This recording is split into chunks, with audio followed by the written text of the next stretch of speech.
a record 8 straight consecutive GNCC titles from 2013 to 2020. During that time, he had a record 67 overall victories in the GNCC.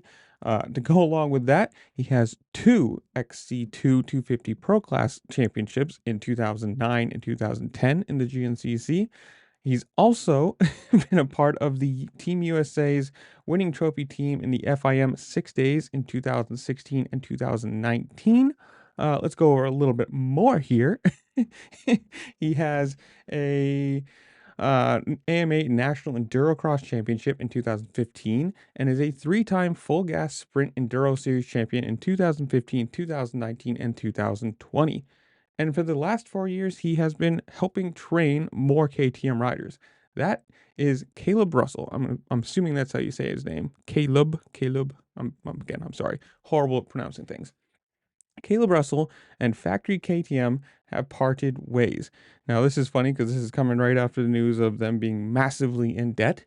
And who knows if this is, you know, them trying to drop some money from riders that aren't professionally racing at the moment, because he did stop racing in 2020, and the last 21 through 24, he's basically been instructor or helping, train and other riders, which has helped them win the 2024 GNC title with Johnny Greer in 2024, obviously, and Craig DeLong in 2023. So that's a lot. I'm pretty sure that makes him the most what's the word I'm looking for here? Makes him one of the most decorated off-road riders in sports history, and that all came on a KTM bike. And now he's gone. KTM and Factory KTM, or Caleb Russell and Factory KTM, have parted ways. Uh, with Antti Kallinen, again, I'm sorry I butcher last names. It's a thing. Director of off-road racing, saying, "Quote: We want to thank Caleb for his dedication and effort the last 4 seasons, helping our athletes to succeed and win championships for all three of our brands. We want to wish him the best for the future and truly appreciate the championships he won himself and the ones he helped our athletes win. Thank you, Caleb." Now, if you go over to his Instagram, there's one picture, him standing with the KTM, two guys behind him, and that's it. No other photos, no nothing, with the caption saying, "Life, it's wild. The only thing that is certain in life is death.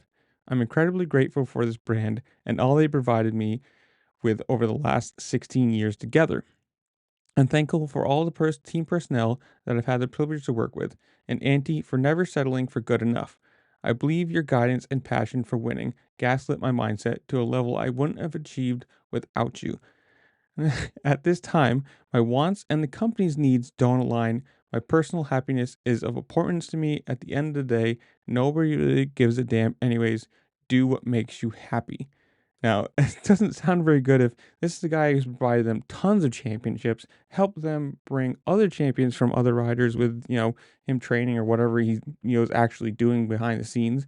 And that last line, just do what, or not last line, but at the end of the day, nobody gives a damn anyways. It sounds like the team just kind of, it's supposedly a mutual split as far as I can find everywhere. But if it's that kind of thing, it's like, hey, you know what? My needs and or my wants and their needs don't align. Nobody gives a damn anyways. So it doesn't sound like this was a very good split. Maybe that's me. Maybe I'm reading into it kind of poorly, especially with the news of KTM coming out of their monetary problems. But it kind of sounds like they kind of, hey, we don't need you anymore. Peace. Yeah. Or, hey, he wants to make some money for helping train and, winning titles or helping train people who are winning titles. That's a better way of putting it. And them saying, maybe not. But I don't know. It's kind of all just bad news for KTM at the moment.